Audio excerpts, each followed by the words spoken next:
Easter, according to Christians, is synonymous with the death and resurrection of Jesus Christ for the sin of mankind.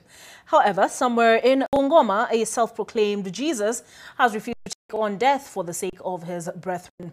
Speaking of death, the interwebs were awash with the burial of Brother Bernard. Here is Ida Mumina with this week's Fresh Off the Web.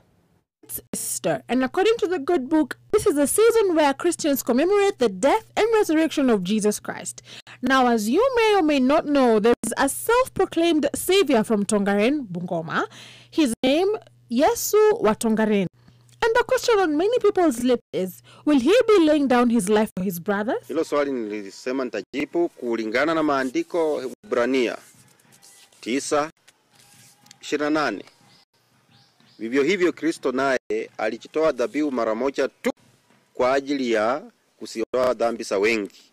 Atakapotokea mara ya pili, si kwa ajili ya kupambana na dhambi, bali ni kwa ajili ya kuwaokoa wale wanaomngojea. Ndio jibu la hilo swali. Okay. In a different account though, he stated that his time was not yet nigh. Tutakuwa na Pasaka ya Yesu Julai, yani mwezi wa 7, tarehe 28. Itakuwa siku ya Ijumaa,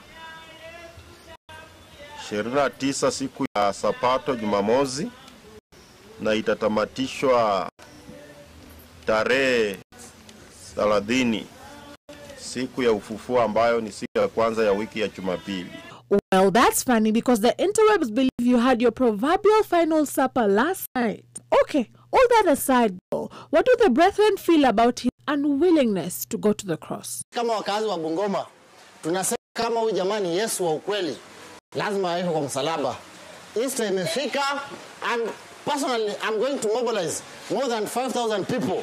Tuende kwa boma yake, tuchukue yeye na to make sure tumemweka kwa msalaba ili aoshe dhambi zetu. Kama yeye sio Yesu, tutahakikisha kwamba tumepiga viboko yenye natakana na asiharibie jina Yesu jina. Mambo ya msalaba tuachie hapo. But speaking of death, a video of the burial of a Father Bernard from Ghana has hit the internet. Now, after the coffin was lowered into the grave, a woman is seen jumping onto the coffin saying, "Brother Bernard," supposedly overcome by emotions as other mourners looked. Now, as sad as this situation was, the words "Brother Bernard" got a life of their own as netizens decided to use them over every, what shall we call it?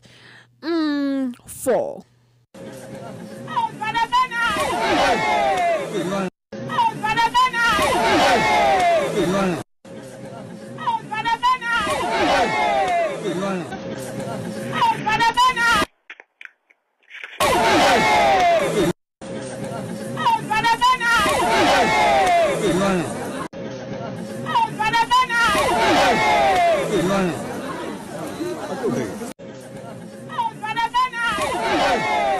Kwa hayo mengi na machache, I leave you with these words from my Kwashira's post.